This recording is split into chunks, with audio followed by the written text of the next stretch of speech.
The European maritime exploration that followed 1450 upset the known world, ending American isolation and bringing about the greater global interaction. It began with Prince Henry the Navigator of Portugal, who encouraged his country's maritime exploration to the south, aiming to sail around Africa to gain access to the Asian spice trade. In 1488, Bartholomew Diaz sailed around the southern tip of Africa, followed by Vasco da Gama, who sailed into the Indian Ocean, reaching India in 1498. There, da Gama established direct trade with India, bypassing the Italian and Muslim merchants who controlled the overland trade routes. Inspired by Portugal's maritime success, Christopher Columbus looked for a shorter route to India by heading west through the Atlantic instead of south around Africa. Ferdinand and Isabella of Spain funded his exploration, motivated by the search for wealth and the desire to spread Christianity in Asia. In 1492, Columbus landed in the Caribbean, believing that he had found his way to Asia, not realizing that two continents stood in his way. Following Columbus's expedition, Europeans continued to look for ways through and around the New World. In 1513, Vasco Núñez de Balboa of Spain crossed Panama, reaching the Pacific Ocean and confirming that the New World was not part of Asia. Ferdinand Magellan, also sailing for Spain, further settled the matter when he sailed around the southern tip of South America and sailed across the Pacific Ocean to the Philippines. For their part, English, French, and Dutch explorers began to look for a northwest passage to Asia. These included Jacques Cartier, who explored the St. Lawrence River, and Henry Hudson, who explored the Hudson River. Spain's continued exploration and conquest of the Americas set up its golden age that lasted until the mid-1660s. In 1519, Hernán Cortés sailed to Mexico and conquered the Aztecs. Francisco Pizarro traveled south to conquer the Incan Empire, claiming land for Spain from Ecuador to Chile. These unlikely victories were made possible with the help of local dissidents, guns, horses, and a smallpox epidemic that severely weakened the indigenous people. These conquests were notable the ways that the Spanish plundered resources and forced conversion to Christianity. The Columbian Exchange refers to the massive transfer of people, animals, plants, technology, language, and diseases between the Old World and the New World. European settlers to the New World brought African slaves with them.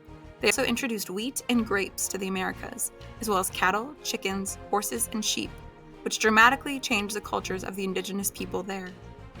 For example, horses gave the Plains indigenous people a greater advantage when hunting buffalo.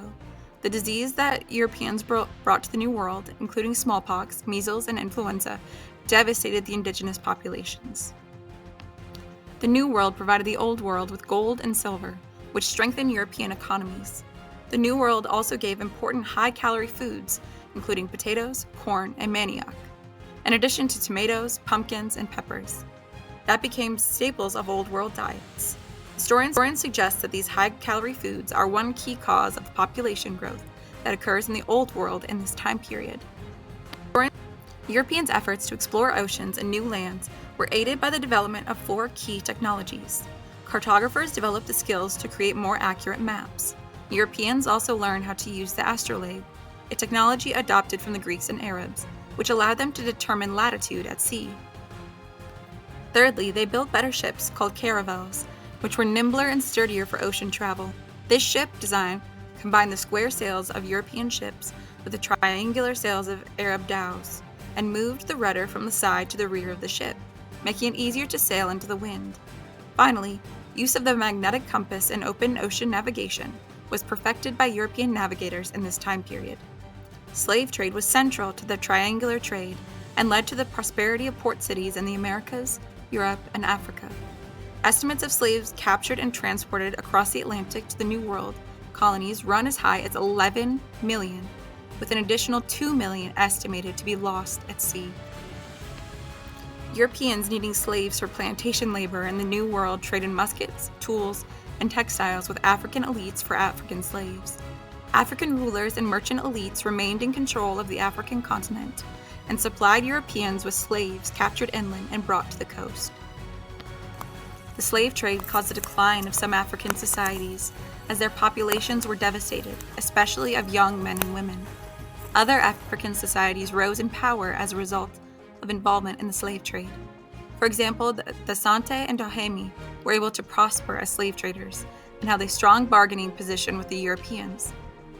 Some African leaders, such as King Afonso of Congo and the Alimi of Futa Toro in northern Senegal, resisted the slave trade, though their efforts were ultimately unsuccessful.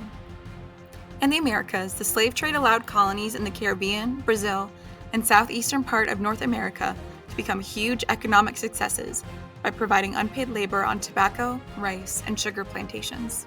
The arrival of slaves in the Americas contributed to the development of strict race-based social hierarchies that led to the long-term suppression of both slaves and free people of African descent. Slaves also suffered under the oppression of horrible working and living conditions. This contributed to the high mortality rates in the sugar and rice growing regions. Conditions were slightly better in the tobacco growing regions of the Chesapeake, but not nearly close to being humane. The importation of slaves to the Americas brought a rich and vibrant African culture to the Caribbean, South America, and parts of North America. This culture contributed to the language, diet, religion, and music of all of these regions.